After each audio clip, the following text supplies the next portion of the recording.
बात करने के लिए लॉगिन करें www.astrotak.com। नमस्कार, बहुत स्वागत है आपका। आप देख रहे हैं किस्मत कनेक्शन और मैं हूं आपके साथ शैलेंद्र पांडे। तेज के तमाम दर्शकों को होलिकोत्सव की हार्दिक शुभकामनाएं। आज हम बात करेंगे होलिका दहन की, एक ऐसे पर्व की जिस दिन आप अपनी सारी समस्याओं को दूर कर सकते हैं। पिछले साल की जो मुश्किलें हैं उन मुश्किलों को जला सकते हैं, समाप्त कर सकते हैं। सबसे पहले जानते हैं कि होलिका दहन है क्या और इसकी परंपरा क्या है। देखिए, भारतीय नव संवत्सर, भारतीय नया साल चैत्र शुक्ल पक्ष की प्रतिपदा की पहली तिथि को शुरू होता है। इसके आगमन के पहले पुराने साल को, पुराने संवत को विदाई दी जाती है और इसकी नकारात्मकता को समाप्त किया जाता है और इसके लिए होलिका दहन किया जाता है। इसको कहीं कहीं पर संवत जलाना भी कहते हैं। इसके पीछे अगर पौराणिक कथाएं हैं तो वैज्ञानिक मान्यताएं भी हैं। बुराई पर अच्छाई के विजय के प्रतीक स्वरूप में भी होलिका दहन किया जाता है। होलिका दहन में किसी वृक्ष की शाखा को जमीन में गाड़ करके उसे चारों तरफ लकड़ी, कंडे, उपले से घेर करके निश्चित मुहूर्त में जलाया जाता है। इसमें छेद वाले गोबर के उपले, गेहूं की नई बालियां और उबटन जलाया जाता है ताकि साल भर व्यक्ति स्वस्थ रहे और उसकी सारी बुरी बलाएं अग्नि में भस्म हो जाएं। लकड़ी की राख को घर में ला करके उससे तिलक भी किया जाता है।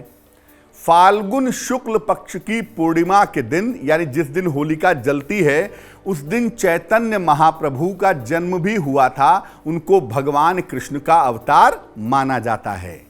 इस दिन श्री चैतन्य महाप्रभु की पूजा उपासना करना भी बड़ा शुभ होता है।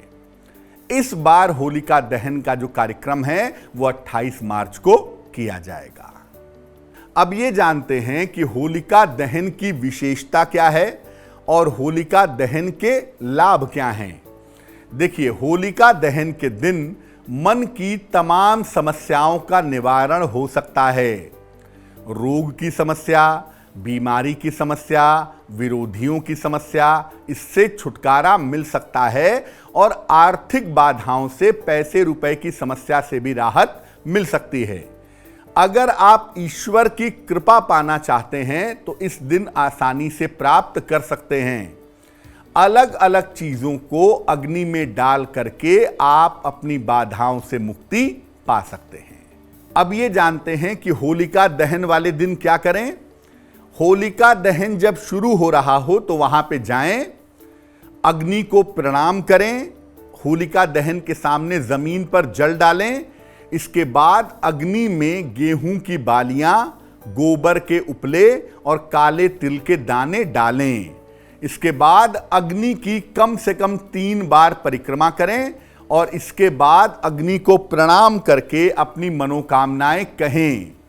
होलिका की अग्नि की राख से अपना और घर के लोगों का तिलक करें। यह साधारण सा तरीका है जिसका पालन करने से होलिका दहन का पर्व आप मना सकेंगे।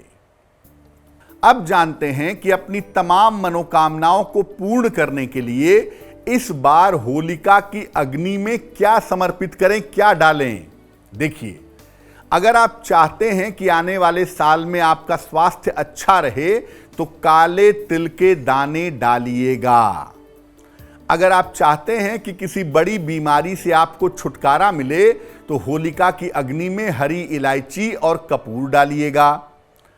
अगर आप चाहते हैं कि आपको आने वाले साल में धन का लाभ होता रहे तो इसके लिए होलिका की अग्नि में चंदन की लकड़ी डालिएगा। आपको रोजगार में समस्या चली आ रही है, आप उस समस्या को दूर करना चाहते हैं तो होलिका की अग्नि में 1 मुट्ठी पीली सरसों डाल दीजिएगा। विवाह और वैवाहिक समस्याओं को दूर करने के लिए आप होलिका की अग्नि में हवन सामग्री मुट्ठी में लेकर के होलिका की अग्नि में डाल दीजिएगा। आप तंत्र मंत्र से, नजर दोष से परेशान हैं, निगेटिव एनर्जी से परेशान हैं, उससे मुक्ति पाने के लिए एक मुट्ठी काली सरसों, जिसको राई भी कहते हैं, इसको होलिका की अग्नि में डालिएगा तो आपके लिए बेहतर होगा। तो आज हमने होलिका दहन के पर्व की बात की। अब जान लेते हैं क्या है आज की सलाह।